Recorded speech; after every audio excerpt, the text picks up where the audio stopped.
Hi everyone. Decided to change the oil filters on the XR250R 1998. So this is how you go about doing it.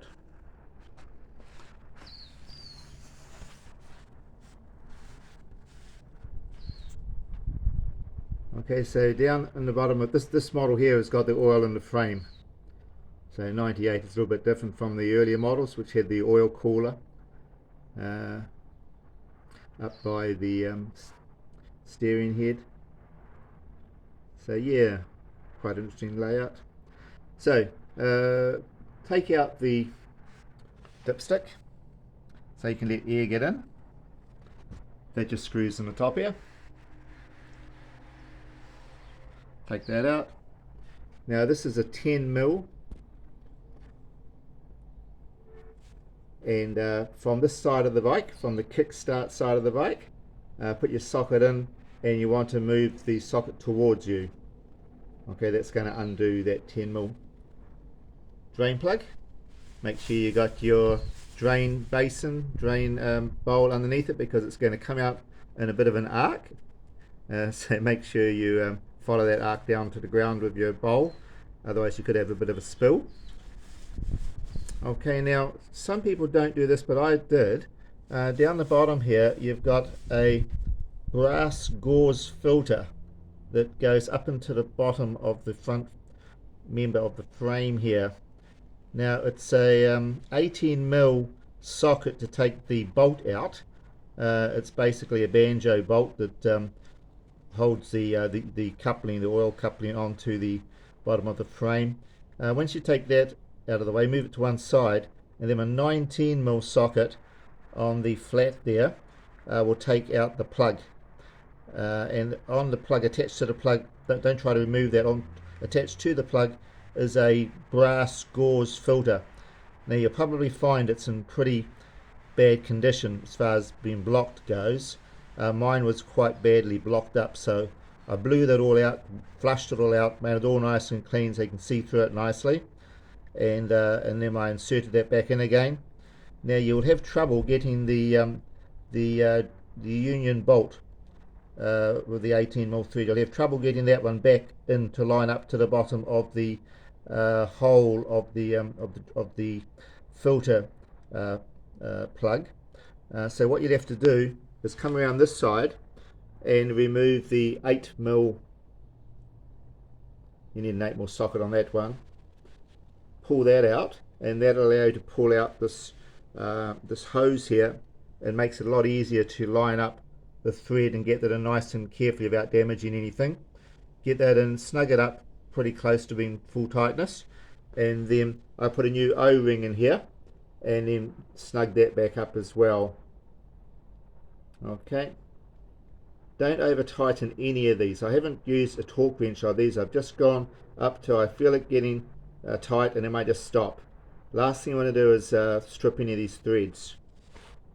Now you may find this one here is a bit tight, because this could get a bit rusty in here, so be careful not to round that head. It is a nice 10mm socket onto there. Don't use a shifter or anything like that. You don't want to damage that thread, that head. And that's all good, and then you can box all that up. So that's all boxed up now. Then to change the oil filter, you need to take out this bolt here, which has an Allen key. On my one it does, I don't know if others do. And then an 8mm socket onto this one here. Give it a little bit of a tap with the back of your screwdriver handle, and just to free that off the O-ring, and that'll pop out. Now you want to have your drain bowl underneath this, because there's going to be oil in there as well that's going to run out.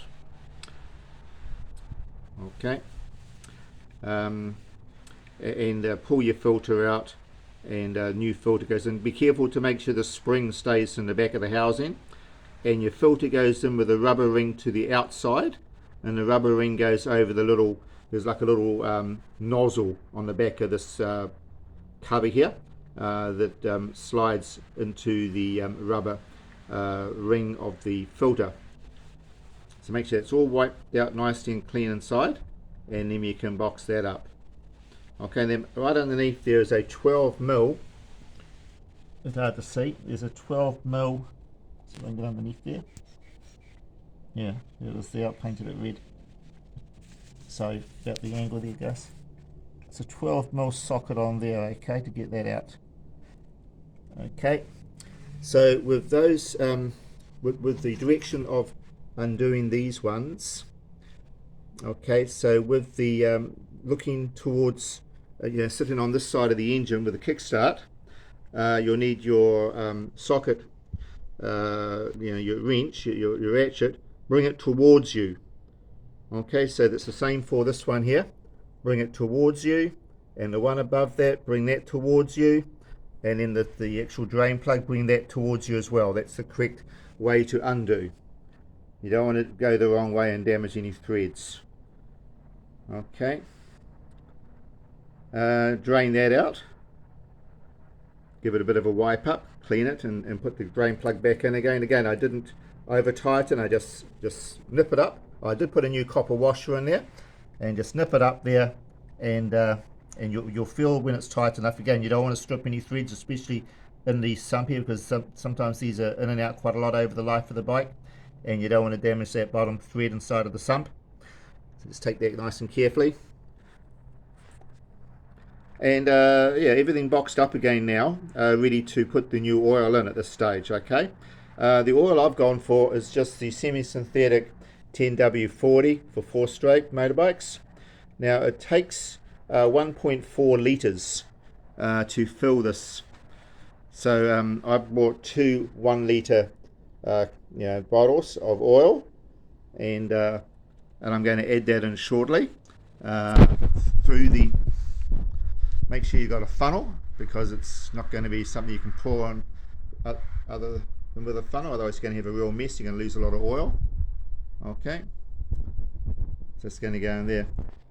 Now this system is using the frame as the I guess the mass of the steel of the frame as a way of cooling the engine oil,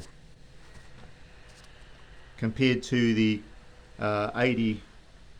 So the 1990 and 93 that I had, they have the oil cooler up here. My 85 doesn't have an oil cooler at this stage. They haven't actually added an oil cooler at this time. So there's nothing down in the front of this one here for oil cooling. I think that they probably decided over the development of these bikes that it was necessary, and went to the oil cooler, which is one of these units here.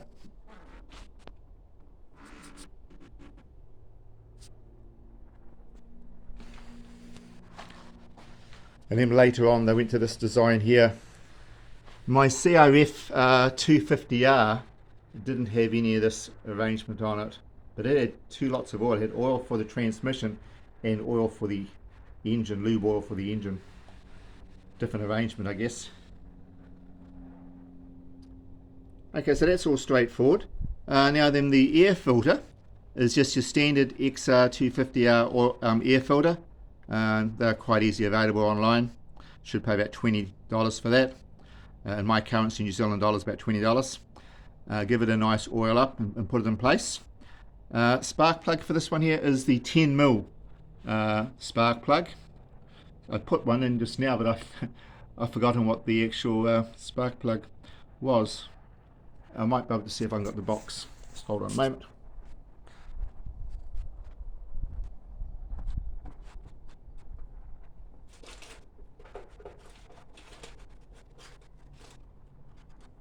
Yeah, I've got the box for it. Okay, it's a what is it? I put an NKG 6263 CR9E. That went in perfectly, and it is quite different from the earlier XR250Rs, which had the larger plug. I think maybe a 12mm plug in the earlier models. So this has got the smaller plug. Again, I think the reason for that is trying to alleviate issues with cracks developing between the spark plug thread and the valves. Now, it doesn't happen to all early models, but it was an issue on some. So there you go, quite a nice straightforward job to do. So spark plug, oil filter, clean the gauze. You probably don't need to do that often, but because I bought this bike with unknown history of it, servicing, and the oil was pretty dirty looking. It was good to have a look in there, and it was blocked. It was pretty nasty, so I'm glad I actually cleaned that gauze filter out.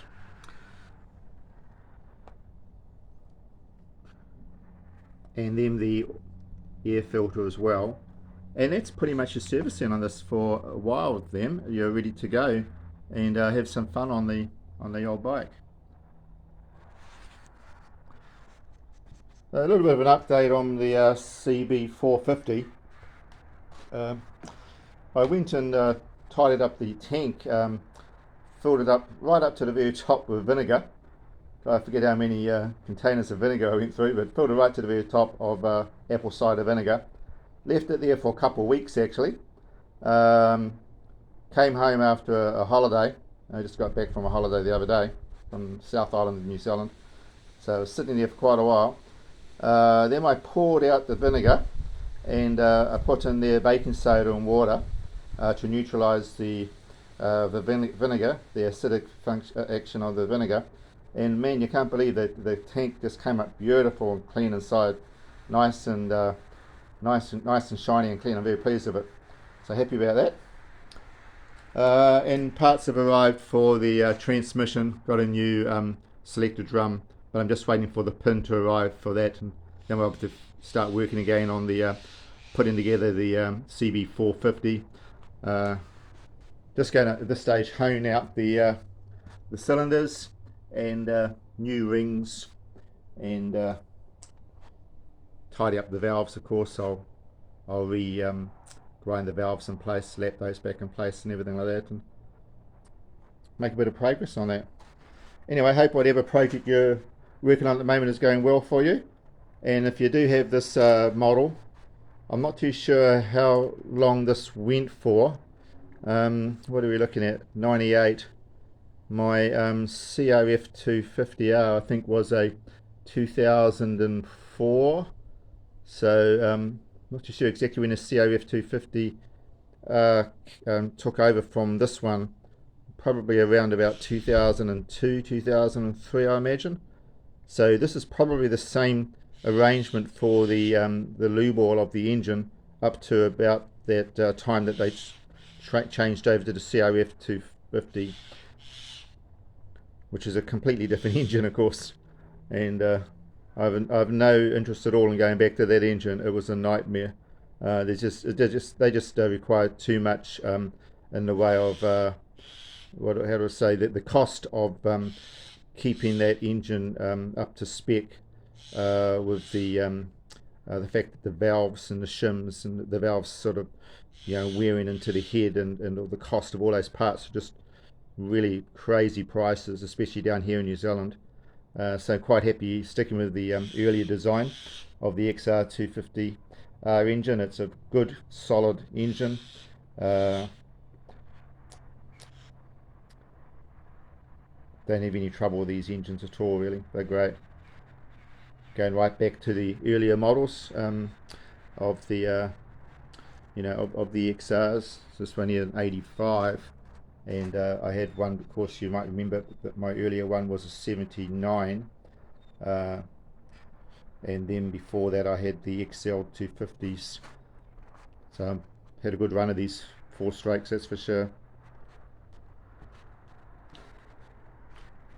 So just tidying up the bike, still waiting for the rear fender to arrive. Man, it's taking its time. I hope it's going to be here in the next week or so, and then I might do a video of how to fit that in place. It's fairly straightforward. It's only got a couple of bolts holding onto the frame. Well, thank you for viewing, and I do appreciate your support to my small channel.